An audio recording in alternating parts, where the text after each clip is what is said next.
Order. Item 3, Currency Amendment Bill, second reading. Minister Ong Yi Kang. Mr. Deputy Speaker, on behalf of the Minister in charge of MAS, I beg to move that the bill be now read a second time.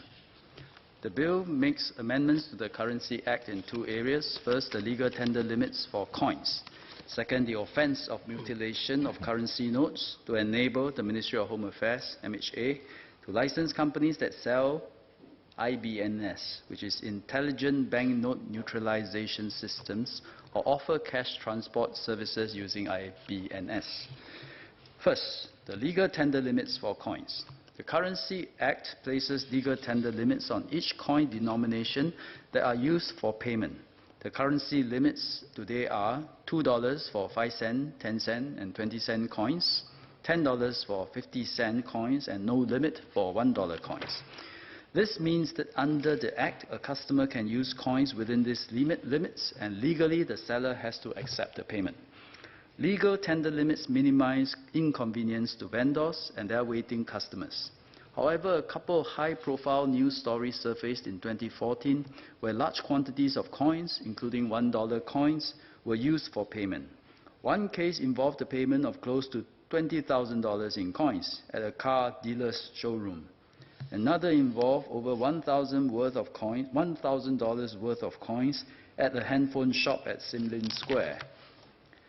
Thereafter, MAS received public feedback on the need to place a legal tender limit on $1 coins. MAS agreed that it is useful to do so.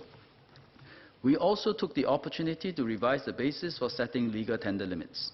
The different value limits for different coins currently are confusing to many and not easy to remember. Further, instead of a value limit, we should limit the number of coins used, since the processing time and effort for coin payments really depends more directly on the number of coins used and less the total value of the coins. So, for example, it does not make sense to set a value limit of $2 for both 20-cent coins and 5-cent coins, which means that while a customer can use up to 45-cent coins, which adds up to $2, he can only use 10 20-cent coins, which also add up to $2. We conducted a public consultation exercise on the proposed revision in 2017. There was broad support from respondents to introduce a limit for $1 coins and have a simple and uniform limit for all coins denominations that is easy to remember. The bill will therefore streamline the legal tender limits for coins to a uniform limit of 20 coins per denomination in a single payment.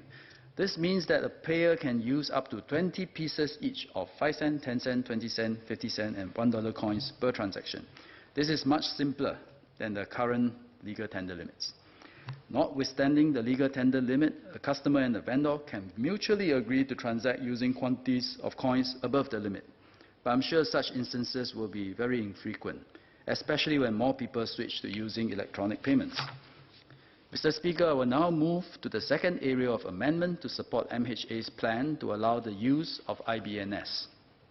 IBNS is a security system installed in containers used in the transportation of currency notes. It will permanently damage or deface the currency notes housed within it when there is an attempted robbery. This deters robbery because the loot can be easily destroyed. IBNS is used in many countries in the European Union. Some companies intend to introduce IBNS services in Singapore. MHA will facilitate this so that it is available to banks and other businesses. There are certain advantages, such as replacing armed auxiliary police officers who are needed today to transport large amounts of cash and reducing the risk of violent crimes. This can free up scarce armed auxiliary police officers for more critical operations. MHA intends to license companies that sell IBNS or offer cash transportation services using IBNS as security service providers under the Private Security Industry Act, or PSIA. It intends to obtain industry feedback to develop the licensing conditions.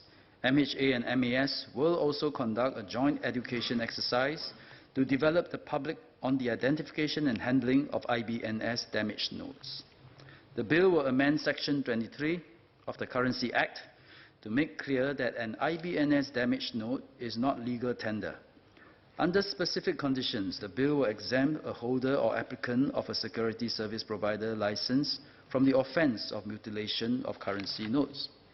2 related amendments will also be made to the PSIA so as to give effect to the Currency Act amendments. Mr. Speaker, Deputy Speaker, sir, I beg to move. The question is that the bill be now read a second time.